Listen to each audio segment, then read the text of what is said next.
In this episode of The Breakdown, I'll show you guys how I shoot time lapses using the new Sony A7 III.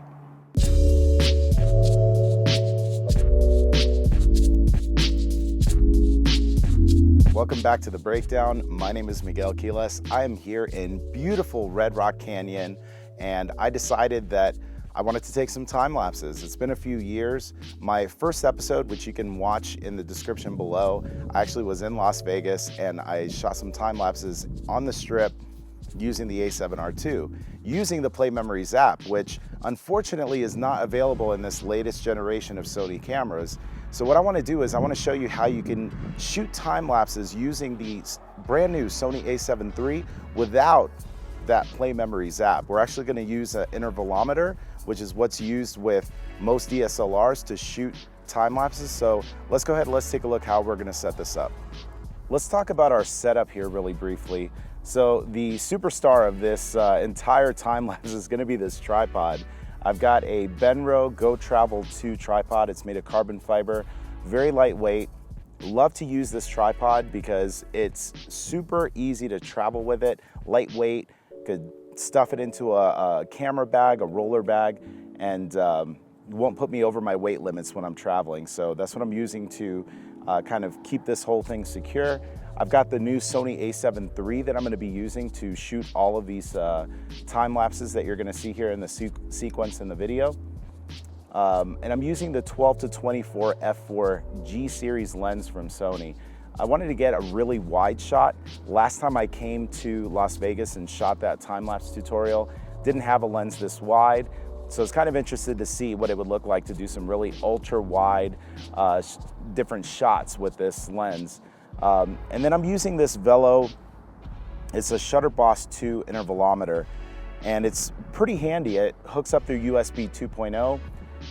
And basically this is what's going to be controlling the camera and telling it when to fire, how long of an interval, and basically everything settings wise is going to be done here. So I want to show you guys the settings for the camera, and then I'll show you the settings for the remote control, and then we'll start shooting. Let's look at the settings on the intervalometer first. What we're going to do is we're going to set this interval time here to 5 seconds. So every 5 seconds it's going to take a shot. The remote's going to tell the camera to fire, and we'll have a photo. The next thing we're going to do, we're going to arrow over the number of frames that we're taking. You could take up to 399 shots, and so that's what I'm going to do. I'm actually going to go ahead and set this thing to 399, let it take a bunch of photos. I may not actually end up using all of these frames because I think that's about a 16 or so second clip, and I like to keep them a little bit shorter, but I'd rather have a few more frames just in case the clouds get a little bit more interesting towards the end of the sequence of shots. So we have 399 shots, and I do keep the beep on because I like to walk around and not have to be kind of stuck to this camera, and I want to hear the camera actually firing. And so this beep is pretty loud. I could be, off just enjoying myself, and I'm able to still monitor and hear this thing going off. So those are the settings on the intervalometer.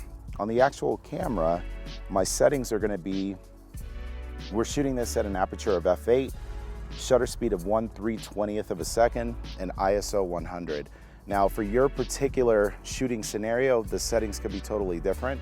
I dial these settings in by, first, let's say the aperture, because you probably want to know, why did you choose f8?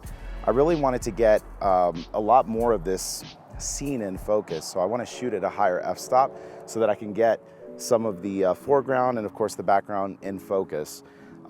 As far as the shutter speed, I basically look into the viewfinder and I want to make sure that I'm not losing or clipping any of the highlights.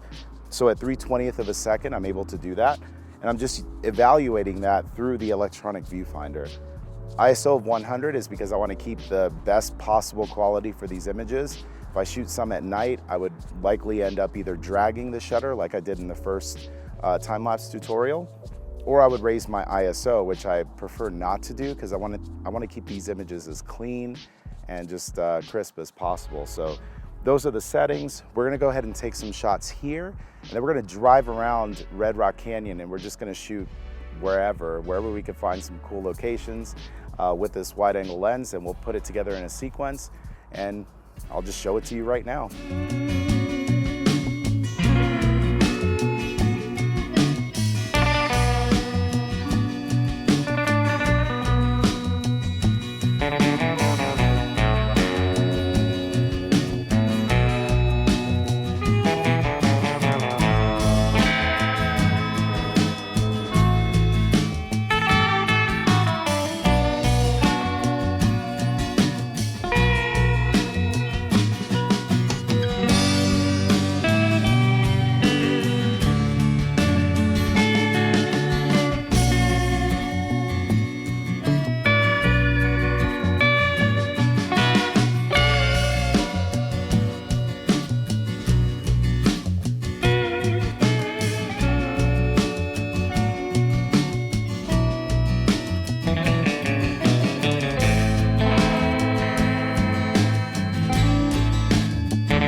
All right, everybody, so that is how you shoot time lapses using the A7 III.